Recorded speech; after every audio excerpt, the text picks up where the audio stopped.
Janet, Try It Like It, Create It, and today we're going to be making a tag for Tag It Tuesday, and what we're working with today is rub-on transfer. So what I have here, and I've already unpackaged, was this rub-on transfer sheet that came from Crafter Square. Now it comes with a number of designs on one sheet.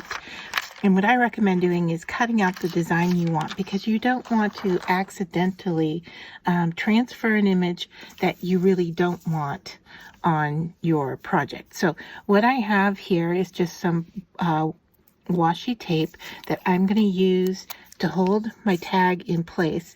And I'm going to have to be really careful because we're going to cover the entire tag here. So I'm just going to try to cover two little corners minimally. And then what I've cut out here is this daisy pattern that is going to cover, and you can see that it actually bleeds off of my tag. And I thought maybe we could get that little bee in, but it doesn't look like it's going to fit, at least at the top of our tag. We might be able to tuck him in down here, but since he's off to the side, I'm going to go ahead and leave it there. And then I'm going to go ahead and tape this transfer sheet down as well. Now, if you haven't worked with transfers before, they're really fun and easy to work with. So what I'm sharing here is really nothing new, but if you have been hesitant to give it a try, then this will definitely give you an idea of how things work. And so I'm taping this down because I don't want it to move, because if it moves, my image isn't going to line up. And then you want something hard to rub on. A lot of people use like a tongue depressor. I am just going to use the back end of a pen here. So as you rub, the image transfers and becomes lighter. Okay, so I don't know if you can see the difference right here, how it's lighter here and still darker here. So I know that this part here has transferred. There's a little bit on each petal here that hasn't transferred, so I want to work on that. And you can see that I'm holding it in place with my fingers, because as I rub on this surface to transfer this, I could actually move my paper. So I want to be able to hold it down and then work to transfer. The other thing I want to do, now I'm going over the hole on my card here, or my tag, so I'm having a little bit of a rough spot there. But the other thing is that when I go to check my transfer, I don't want to move my tape either, because I want to see what has transferred and what hasn't. So if I lift this up to show you, you can see here what has transferred and what hasn't, and I need to get my tape back in place. Now, this paper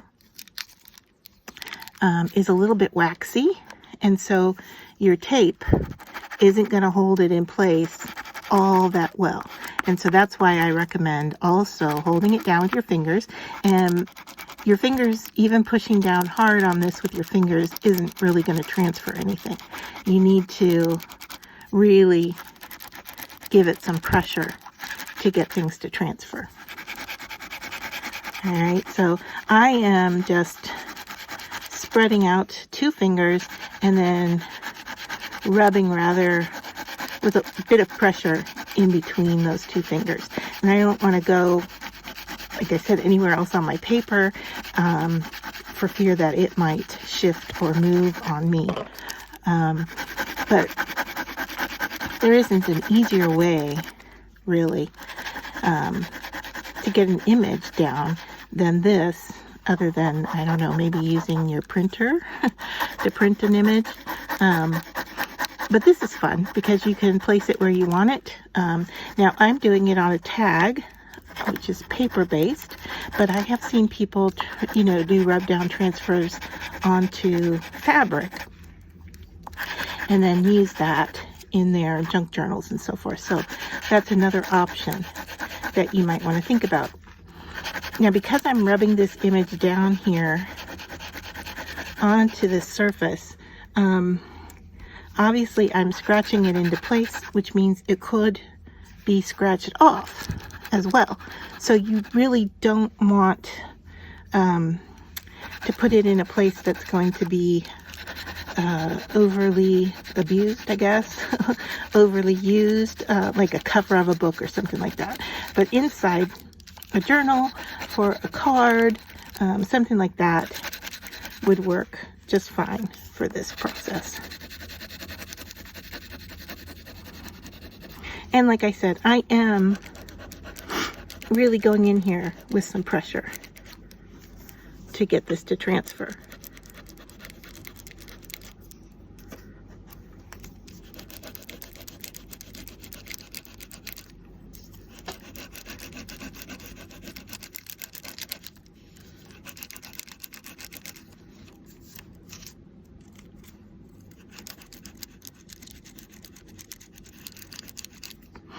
Okay, so let's just check and see how we're doing.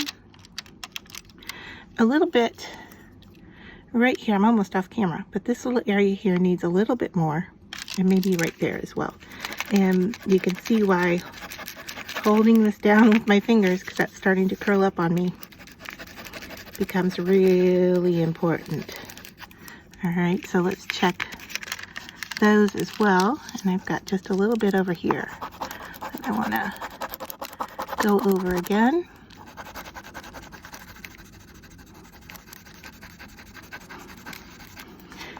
Now these transfer sheets from the dollar store do not come with a stick or a tool to transfer with. All right, but if you bought some from another source, you may actually get a tool, which is probably a tongue depressor.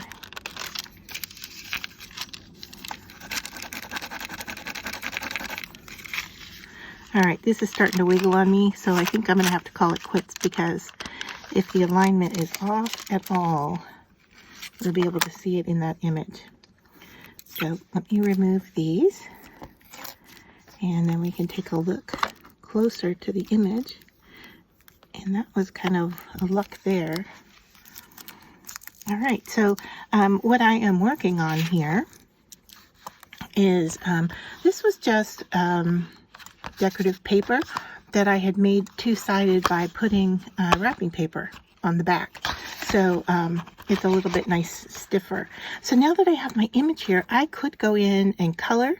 I could leave it as is. I like the look of the olive green with the black on it. I don't know that we need to do too much more to it, although it might be nice to see what maybe some watercolor pencil would look like with it. But just to look at the instructions here on the back, just to show you that you can transfer this onto wood, metal, fabric, and canvas. Beautiful as is, or with stains or colors added. So you can do it with additional colors.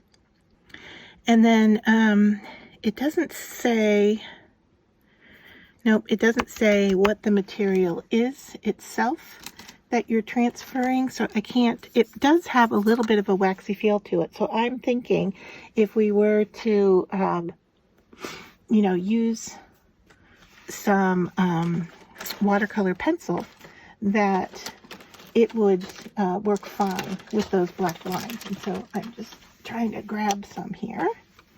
All right, so I have this set that I just got in from Holbein, and let's just take a look and see what's in here. So here are my colors, and I kind of like the idea of the center, of the center of the flowers, I should say, getting a little bit of yellow. So let me see if I can get the yellow out of here. And let's just go in and color a little bit in here. Now, any color I put on here is going to mix, you know, with the green background. So I need to work on building that up. Now, if your pencil is a hard pencil, going over your transfer may actually, you know, get it to come up. But I'm not seeing that happening here with this pencil. So I'm trying to go a little bit darker around the edge and a little bit lighter at the top. I'm going to, let's bring in some orange. Goodness, I'm having trouble getting them out of here. I want to just bring in a little bit of orange down at the bottom here for some detail depth to the image.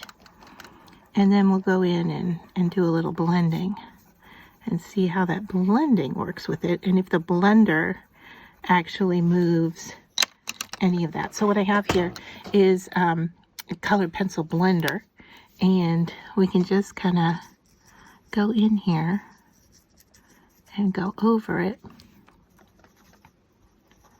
and see if it's going to move any of that black. And it doesn't look like it's picking any of it up. I'm not sure exactly. Let me just bring in a scrap here to wipe off on. Yeah, I don't seem to be picking up any of the black with the chemical. So whatever the chemical is here isn't picking any of that up. I do also have a white, so that could look really nice on here. So let's go in and add some white to these petals just real quick, and then we'll blend it out.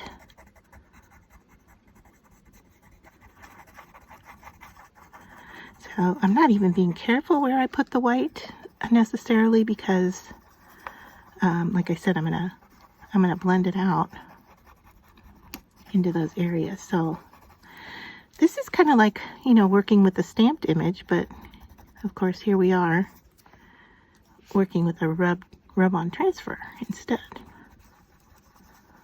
So if you've used rub-on transfers in your projects, let me know what you've used them on or how you've used them. That would be fun to hear some of the different applications. All right. So let's blend, and then we'll try the brush. I'm gonna blend that white out into those petals. I feel like it's really just erasing the white, not, and it looks like I am picking up some of that black now. So maybe be a little bit more careful about where I'm rubbing, so I'm not making a bunch of gray with the white, but it does look like that's what I'm starting to do, and that's okay. Just add a little bit of additional color here, and then of course we can go in with greens, which would add a whole lot more. Let's see, if I put the liquid down and then put the pencil over it, I wonder how that would work. The other thing I could do is, let me grab a paintbrush here.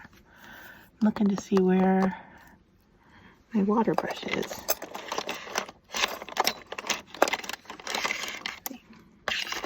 Oops, sorry. I wasn't planning on using it, so I'm not sure where I stored it. It's usually in my little caddy here. Ah, it is staring me right in the face, and I just didn't see it. So I'm not seeing any water in here, but let me give it, yeah, it's got some. All right, so what I'm going to do is pick up, see if I can pick up some color from the pencil itself, if that will work with water.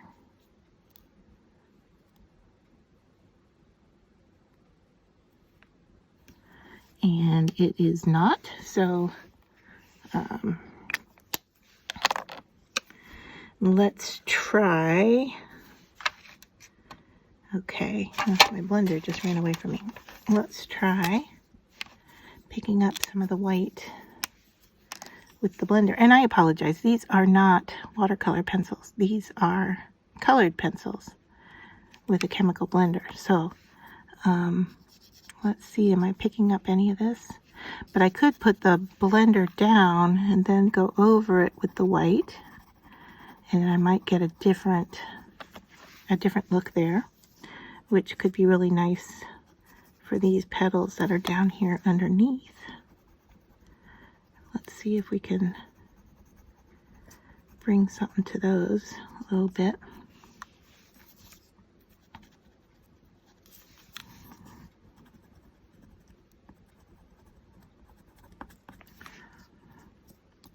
So yeah, I like the look of what we're getting here. Just going to go into these petals a little bit more with the white.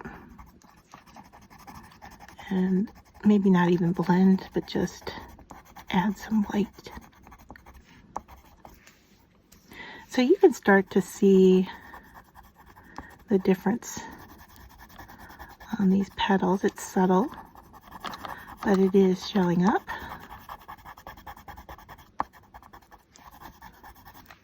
Yeah, I'm liking the look. Maybe a little bit more highlight on this folded area where that light would be hitting these petals more than the other parts. Get some highlight in there, and then we would get some highlight here as well on these raised areas of the petal. So, all right, let's do that, and then let's bring in some green. Now I'm going to grab a dark green. I have a lighter green in there as well, but I'm just going to go in here and lightly go over these areas of the stem and the leaves just to add a little bit of color. So real quick coloring here on these.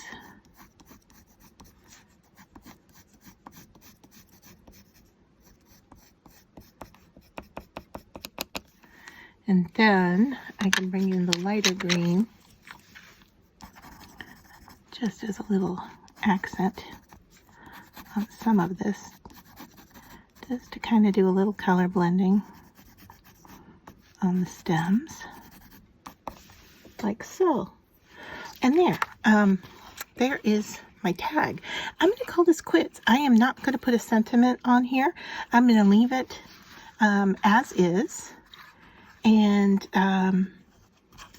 you know, use it as it is, maybe as a decorative element in a junk journal, and then I can always add a sentiment later if need be. So let's just, maybe with the white again in the center of these flowers, let's give a little white highlight in this circle dimpled area. All right, so that is going to be it for the tutorial this week. I hope you enjoyed looking at the transfer sheets, and then as well the Holbein artist colored pencils. And like I originally said, they were watercolor because of the chemicals that came with it, but they're not. They are just colored pencils. And then I received this, what's called melts, and it's what's the product that's also in this pen that does the blending. So you can see here it says that this, let me get this going the right direction here. You can see this is a color pencil blender. Okay, so that's it for Tag It Tuesday this week. Thanks for joining and staying with me to the end. Don't forget to like and subscribe, and I'd love to hear how you have used some transfer images yourself.